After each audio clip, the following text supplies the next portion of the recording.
ಒಂದು ಇತಿಹಾಸವನ್ನ ಪುಡುಗರು ತಿರುಗಿಸಿ ನೋಡಿದಾಗ ಬಹುಶಃ ದೇವರ ನಾಡು ಅಂತ ಹೆಸರಿಡ್ಬೋದು ನಮ್ಮ ತಾಲೂಕಿಗೆ. ಇತಿಹಾಸ 1200-1300 ಇರ್ತಕ್ಕಂಥ ವರ್ಷಗಳ ದೇವಸ್ಥಾನಗಳಿದೆ. ಯಾರು ಈ ಕಡೆ ತಿರುಗಿ ನೋಡ್ತಾ ಇಲ್ಲ. ನನ್ನ ಮಗನ ಮುಳುಬಾಗಿಲು ದೋಸೆಗೆ ಮಾತ್ರ ತಿರುಗಿ ನೋಡ್ತೀನಿ. ನೀರು ಮಹೋತ್ಸವ ಈ ಕಾರ್ಯಕ್ರಮಕ್ಕೆ ಈ ಕೋಚ್ ಮೂಲ ಅಧ್ಯಕ್ಷರು ಸನ್ಮಾನ ಶ್ರೀ ನಂಜೇಗೌಡರು ಬರ್ಬೇಕಿತ್ತು. ಯಾವ ಕಾರಣದಿಂದ ಈ ಕಾರ್ಯಕ್ರಮಕ್ಕೆ ಗೈರಾಜರಾಗಿರೋ ಗೊತ್ತಿಲ್ಲ. ಈ ತರ ಕಾರ್ಯಕ್ರಮಕ್ಕೆ ಬಂದು ಈ ಒಂದು ಕೋಚ್ ಮೂಲ್ ಒಂದು ಅಭಿವೃದ್ಧಿಯನ್ನ ಪಡಿಸಲಿಕ್ಕೆ ಅವರ ಒಂದು ಇದು ಕೂಡ ಬೇಕಾಗುತ್ತೆ. ಅಧಿವೇಶನ ನಡೀತಾ ಇದೆ. ಸುಮಾರು ಅಧಿವೇಶನ 2 ದಿವಸಗಳಿಂದ ಸಾಕಷ್ಟು ನಮ್ಮ ಹೈಕಮಾಂಡ್ ಸೂಚನೆಯಂತೆ ಕೂಡ ನಮ್ಮ ಪಕ್ಷದ ಎಲ್ಲಾ ಶಾಸಕರು ಕೂಡ ಕಾಂಗ್ರೆಸ್ ಸರ್ಕಾರದ ಮೇಲೆ ಒತ್ತಡವನ್ನ ಮಾಡ್ತಾ ಇದ್ದೀವಿ, ಗಲಾಟೆಯನ್ನ ಮಾಡ್ತಾ ಇದ್ದೀವಿ, ನಮ್ಮ ಹಕ್ಕನ್ನು ಚಲಾಯಿಸ್ತಾ ಇದ್ವಿ. ಟಿವಿ ಮಾಧ್ಯಮದಲ್ಲಿ ಬರ್ತಾ ಇದೆ, ನಾವು ನೋಡ್ತಾ ಇದ್ದೀರಿ. ಸಾಕಷ್ಟು ಗಲಾಟೆಗಳು ನಡೀತಾ ಇದಾವೆ. ಸಾಕಷ್ಟು ಜನ ವಿದ್ಯಾವಂತರು ಏನಕ್ಕಂದ್ರೆ ಇವ್ರಿಗೇನು ಬೇರೆ ಕೆಲಸ ಇಲ್ವಾ ಅನ್ಕೊಂತೀವಿ. ಸಾಕಷ್ಟು ವಿಚಾರ ಇವ್ರೇನು MLA ಆಗಿರೋ ಬರೀ ಗಲಾಟೆ ಮಾಡಕ್ ಅನ್ಕೊಂತೀವಿ. ಇದು ನಮ್ಮ ಹಕ್ಕು. ಇವತ್ತು ನಾನು ಒಂದು ಮಾತನ್ನ ಕೇಳಕ್ಕೆ ಕೋಚ್ ಮಾಲ್ ನಿರ್ದೇಶಕ ಮತ್ತು ಕೋಚ್ ಮಾಲ್ ಅಧ್ಯಕ್ಷರು ಹಾಗೂ ನಿಮ್ಮ ಮಂಡಳಿಯ ಕೇಳಕ್ಕೆ ಇಷ್ಟಪಡ್ತೀನಿ. ಇವತ್ತು ಸುಮಾರು 6 ತಿಂಗಳಿಂದ ನನ್ನ ರೈತರಿಗೆ 78 ಕೋಟಿ ರೂಪಾಯಿ ಕೊಡ್ಬೇಕು. ನೀವು ಕೇಳೋ ಏನ್ ಹೇಳ್ತಾ ಇದ್ದೀರಿ? ನೀವು ಹಾಲು ಸಾಕಷ್ಟು ಜಾಸ್ತಿ ಆಗ್ಬಿಟ್ಟಿದೆ ಅಂತ ಕೇಳ್ತಿದ್ದೀರಿ. ನಾನು ನಿಮ್ ಪ್ರಶ್ನೆ ಕೇಳ್ತೀನಿ, ಹಾಲು ಕಮ್ಮಿ ರೇಟ್ ಜಾಸ್ತಿ ಮಾಡ್ತೀರಾ? ನೀವು ಹಾಲು ಜಾಸ್ತಿ ಆಗಿದೆ, ಉತ್ಪನ್ನ ಜಾಸ್ತಿ ಆಗಿದೆ, ಆದ್ರೆ ರೈತರನ್ನ ಕಟ್ ಮಾಡ್ತಿದೀವಿ ಅಂತ ಹೇಳ್ತಿದ್ದೀರಿ. ನಾನು ನಿಮ್ ಪ್ರಶ್ನೆ ಶಾಸಕರಾಗಿ ನಿಮ್ಮ ಪ್ರಶ್ನೆ ಕೇಳ್ತೀನಿ, ಬಹುಶಃ ನಿಮ್ಗೆ ಹಾಲು ಕಮ್ಮಿ ಆದಾಗ 30 ರೂಪಾಯಿ ತೀಸ್ಕೊಪ್ಪ ಅಂತ ಹೆಂಗ್ ಕೊಡ್ತೀರಾ? ಒಂದ್ ಪ್ರಶ್ನೆ ಹೌದಾನೆ. ಸರ್ಕಾರಕ್ಕೊಂದು ಪ್ರಶ್ನೆ ಕೇಳ್ತೀನಿ. ಇವತ್ತು ಮುಳಬಾಗಿಲು ತಾಲೂಕು ಕೋಲಾರ ಜಿಲ್ಲೆ ಒಂದು ಇತಿಹಾಸವನ್ನ ಪುಡುಗರು ತಿರುಗಿಸಿ ನೋಡಿದಾಗ ಬಹುಶಃ ದೇವರ ನಾಡು ಅಂತ ಹೆಸರಿಡ್ಬೋದು ನಮ್ಮ ತಾಲೂಕಿಗೆ. ಇತಿಹಾಸ 1200-1300 ಇರ್ತಕ್ಕಂಥ ವರ್ಷಗಳ ದೇವಸ್ಥಾನಗಳಿದೆ. ಯಾರು ಈ ಕಡೆ ತಿರುಗಿ ನೋಡ್ತಾ ಇಲ್ಲ. ನನ್ನ ಮಗನ ಮುಳಬಾಗಿಲು ದೋಸೆಗೆ ಮಾತ್ರ ತಿರುಗಿ ನೋಡ್ತೀನಿ. ಮುಳಬಾಗಿಲು ದೋಸೆಗೆ ಮಾತ್ರ ತಿರುಗಿ ನೋಡ್ತೀನಿ. ಈ ಕಡೆ ವಿರೂಪಾಕ್ಷ ದೇವಸ್ಥಾನ ಇದೆ, ಆವಡಿ ರಾಮಲಿಂಗೇಶ್ವರ ದೇವಸ್ಥಾನ ಇದೆ, ಕುರುಡಮಲ ದೇವಸ್ಥಾನ ಇದೆ, ಆಂಜನೇಯ ಸ್ವಾಮಿ ದೇವಸ್ಥಾನ ಇದೆ, ದರ್ಗಾ ದೇವಸ್ಥಾನ ಇದೆ. 1300 ಇತಿಹಾಸ ಇರ್ತಕ್ಕಂಥ ಕದಂಬರು ಚಾಳುಕ್ಯರು ಆಗಿರ್ತಕ್ಕಂಥ ನಾಡು ಮುಳಬಾಗಿಲು. ಇಡೀ ಪ್ರಪಂಚಕ್ಕೆ ಆಲೂಗಡ್ಡೆ, ಟೊಮೊಟೊ ಮತ್ತು ಕ್ಷೀರವನ್ನ ಸಪ್ಲೈ ಮಾಡ್ತಕ್ಕಂಥ ಏಕೈಕ ವ್ಯಕ್ತಿಗಳಿದ್ರೆ ಈ ಮುಳಬಾಗಿಲು ತಾಲೂಕಿನವರು. ಇದ್ರ ಬಗ್ಗೆ ಹೊಣೆ ಇಲ್ಲ, ಇದ್ರ ಬಗ್ಗೆ ಘೋರ ಇಲ್ಲ. ಇಡೀ ಪ್ರಪಂಚಕ್ಕೆ ಮ್ಯಾಂಗೋ ಸಪ್ಲೈ ಮಾಡ್ತಾ ಇದೀವಿ, ಇದ್ರ ಬಗ್ಗೆ ಇಲ್ಲ, ಇದ್ರ ಬಗ್ಗೆ ಇಲ್ಲ. ಬರೀ ರಾಜಕೀಯ ರಾಜಕೀಯ ರಾಜಕೀಯ.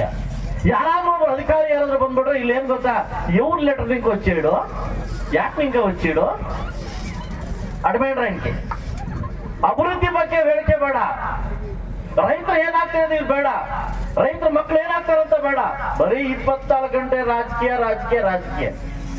ಬಹುಶಃ ನಾನು ಯಾರೋ ಒಬ್ಬ ತಾಯಿ ಹೇಳಿದ್ರು, ಅಮ್ಮ ಯಾರೋ ಕಿರುಳ ಅಮ್ಮ ಹೇಳಿದ್ರು, ದಿನಕ್ಕೆ 50 ಲೀಟರ್ ಹಾಲು ಹಾಕ್ತಾಳ. ದಿನಕ್ಕೆ 50 ಲೀಟರ್ ಹಾಲು. ಇವತ್ತು ಬಹುಶಃ ನಾವ್ ಯಾವ್ದೋ ಧರ್ಮದ ನದಿನೋ ಇಲ್ಲ ಕಾವೇರಿ ನದಿನೋ ಇನ್ನೊಂದು ನದಿನೋ ನಮ್ಗೆ ಬದುಕ್ತಾ ಇಲ್ಲ ನಾವು. ಬಹುಶಃ ನಮಗೂ ಕಾವೇರಿನೋ ಇನ್ನೊಂದು ನದಿನೋ ಬಂದ್ಬಿಟ್ಟಿದೆ. ಇವತ್ತು ನಮ್ಗೆ ಯಾರನ್ನು ಕೇಳಬೇಕಾಗಿಲ್ಲ. ನಾವು ಯಾವ ಸರ್ಕಾರ ಬೇಡ, ಅದ್ರ ಪರಿಸ್ಥಿತಿ ಬೇಡ. ನಮಗೆ ಕುಡಿಲಿಕ್ಕೆ ನೀರಿಲ್ಲ, ಬೆಳೆ ಮಾಡ್ಲಿಕ್ಕೆ ನೀರಿಲ್ಲ, ಏನ್ ಮಾಡ್ಲಿಕ್ಕೆ. ವರ್ಷಕ್ಕೊಂದ್ಸರಿ ಬರುತ್ತೆ ಮ್ಯಾಂಗೋ, 2 ವರ್ಷಕ್ಕೊಂದ್ಸರಿ ಬರುತ್ತೆ ಟೊಮೊಟೊ, 1000 ರೂಪಾಯಿ. ಇದಕ್ಕೆ ನಾವ್ ಹಿಂಗಿದೀವಿ. ಇಲ್ಲಿ ಬರ್ತಕ್ಕಂಥ ಬೆನಾರ್ ಇರ್ಬೋದು, ಕೃಷ್ಣ ಇರ್ಬೋದು, ಕುಡಿಲಿಕ್ಕೆ ನೀರು ಕೇಳಿದ್ರೆ ರಾಜಕಾರಣ ಸ್ಟಾರ್ಟ್ ಮಾಡ್ತಾರೆ. ಬಹುಶಃ ನೀವೆಲ್ಲ ಗೊತ್ತಿರ್ಬೋದು. ಲಾಸ್ಟ್ ನಮ್ಮ ಸೆಷನ್ ಒಂದು ಗಲಾಟೆ ಮಾಡಿದೆ. ಜೋಡಿ ಗ್ರಾಮ 1964ರಲ್ಲಿ ಜೋಡಿ ಗ್ರಾಮ ಅಂತ ಮಾಡಿದ್ದನ್ನ ಸಾಕಷ್ಟು ಜನಕ್ಕೆ ಪಾಣಿ ಬರ್ತಾ ಇಲ್ಲ. ಇವತ್ತು ಕೇವಲ 1 ತಿಂಗಳ ಸಮಸ್ಯೆಯನ್ನು ಬಗೆಹರಿಸಿ ಸುಮಾರು 22 ಹಳ್ಳಿಗಳಲ್ಲಿ ಪಾಣಿ ಬರ್ತಕ್ಕಂಥ ವ್ಯವಸ್ಥೆ ಆಗ್ತಾ ಇದೆ. ಇವತ್ತು ನನ್ನ ರೈತರಿಗೆ ಯಾಕೆ ಹಣ ಕೊಡ್ತಾ ಇಲ್ಲ ಅನ್ನೋ ಕ್ರಮಕ್ಕೆ ಮಂಗಳವಾರದ ಬುಧವಾರ ನಿಮ್ಮ ಉದ್ದೇಶವಾಗಿ, ನಿಮ್ಮ ಪರವಾಗಿ ನಾನು ಸರ್ಕಾರದ ಮೇಲೆ ಗಲಾಟೆ ಮಾಡ್ತಾ ಇದ್ದೀನಿ. ನಮ್ ದುಡ್ಡನ್ನ ವಾಪಸ್ ಕೊಡಿ. ಯಾಕೆ ಹಣ ನಿಲ್ಸಿದ್ರೆ ನಮ್ಮ 6 ತಿಂಗಳಿಂದ 78 ಕೋಟಿ ರೂಪಾಯಿ ನಾವು ಹಾಲು ದುಡ್ಡು ಕೊಡ್ಬೇಕು. ಎಣ್ಣೆ ಕೊಡ್ತಾರೆ ದುಡ್ಡು, ಬೀದಿಗಳ ಎಣ್ಣೆ ಮಾರ್ತಾವೆ. ಎಲ್ಲೆಲ್ಲಿ 1000 ಜನ ಇದ್ದಾರೆ ಅಲ್ಲೆಲ್ಲ ಬೆಳಗ್ಗೆ 5 ಗಂಟೆ ಯಾವ್ದೋ ರಾಮಕ್ಕನಗರಲ್ಲಿ ಪಾಂಬವನ ಎಣ್ಣೆ ಮಾರೋದು. ಯಾಕಂದ್ರೆ ಸರ್ಕಾರಕ್ಕೆ ದುಡ್ಡು ಬೇಕು. ಎಣ್ಣೆಗಿರ್ತಕ್ಕಂಥ ಮರ್ಯಾದೆ ಇವತ್ತು ಹಾಲ್ಗಿಲ್ಲ. ನಮ್ಮ ರೈತರಿಗಿಲ್ಲ. ಬಹುಶಃ ನೀವು ಇವತ್ತು ತುಂಬಾ ಒಳ್ಳೆ ಇರ್ತಕ್ಕಂಥ ಆಡಳಿತ ಮಂಡಳಿ ಇದೆ. ಇವತ್ತಿರ್ತಕ್ಕಂಥ ಒಂದು ಆಡಳಿತ ಏನು ವರ್ಗ ಇದೆ ಇವತ್ತು, ಅದು ಹರೀಶ್ ಇರ್ಬೋದು, ಅನ್ವೇಷ್ ಇರ್ಬೋದು, ಕಡೆಬಲ್ಲ ತುಂಬಾ ಅದ್ಭುತ ಮಾಡ್ತಿದ್ದಾರೆ. ದೊಡ್ಡ ಭವನವನ್ನು ತಂದಿದ್ದಾರೆ, ಸೋಲಾರ್ ತರ್ತಾ ಇದ್ದಾರೆ. ಮುಂದಿನ ದಿವಸಗಳಲ್ಲಿ ನಾನು ಇವತ್ತು ಒಂದು ಭಾಷಣ ಕೊಡ್ತಾ ಇದ್ದೀನಿ. ಕುಮಾರಸ್ವಾಮಿ ಅವರು ಉಕ್ಕು ಮತ್ತು ದೊಡ್ಡ ಕೈಗಾರಿಕಾ ಮಂತ್ರಿ ಆಗಿದ್ದಾರೆ. ಇವತ್ತು ಬಹುಶಃ 5 ವರ್ಷದಲ್ಲಿ ನಾನು ಹೋಗೋ ಒಳಗಡೆ ಬೃಹತ್ ಕೈಗಾರಿಕಾ ಒಂದು ಉದ್ದಿಮೆನ ತಂದೆ ತರ್ತೀನಿ ಮುಳಬಾಗಿಲಿಗೆ ಅಂತ ಇವತ್ತು ನಿಮ್ಮೊಂದೊಂದು ಮಾತು ಕೊಡ್ತಾ ಇದ್ದೀನಿ. ಸೊ ಸಾಕಷ್ಟು ವಿಷಯಗಳು ನಡೀತಾ ಇದೆ. ಒಂದು CSR ಫಂಡ್ ಮುಖಾಲ್ಪಕ್ಕೆ ಒಂದು ಸ್ಟೇಡಿಯಂ ತರಬೇಕಂತ ಆಲ್ರೆಡಿ ಮನೆ ಹೋಗಿದೆ, ಒಂದು ಹೈಟೆಕ್ ಬಸ್ ಸ್ಟಾಂಡ್ ತರಬೇಕಂತ ಮನೆ ಹೋಗಿದೆ. ಖಂಡಿತವಾಗ್ಲೂ ಮುಂದಿನ ದಿವಸದಲ್ಲಿ ನಾನು ಎಲ್ಲಾ ರೈತರಿಗೆ ಒಂದೇ ಹೇಳ್ತಾ ಇದ್ದೀನಿ, ಆಲ್ರೆಡಿ ಕಡಿಮೆ ಆಗಿದೆ ಅಂತ ಚಿಂತೆ ಬಿಡಬೇಕಾಗಿಲ್ಲ. ನೀವು ಕಳಿಸಿರ್ತಕ್ಕಂಥ ಓಟ ಕಳಿಸಿರ್ತಕ್ಕಂಥ ನಿಮ್ಮ ಮಕ್ಕಳು ಚಲಾಯಿಸಕ್ಕೆ ಖಂಡಿತವಾಗಿ ನಾನು ಹೋರಾಟ ಮಾಡೇ ಮಾಡ್ತೀನಿ. ಮಂಗಳವಾರ ಅಥವಾ ಬುಧವಾರ ನಾನು 0 ಅವರಲ್ಲಿ ಈ ಪ್ರಶ್ನೆ ಹಾಕಿ ಯಾಕೆ ಕೊಟ್ಟಿಲ್ಲ ಅಂತ CMಗೆ ಪ್ರಶ್ನೆ ಮಾಡ್ತೀನಿ. ಮುಂದಿನ ದಿವಸ ಒಳ್ಳೇದಾಗೋ ತರ ಮಾಡ್ತಾ ಅಂತ ಹೇಳ್ತಾ ಸುಮಾರು ಅದ್ಭುತವಾಗಿ ಈ ಕಾರ್ಯಕ್ರಮನ ಆಯೋಜನೆ ಮಾಡಿದ್ದಾರೆ.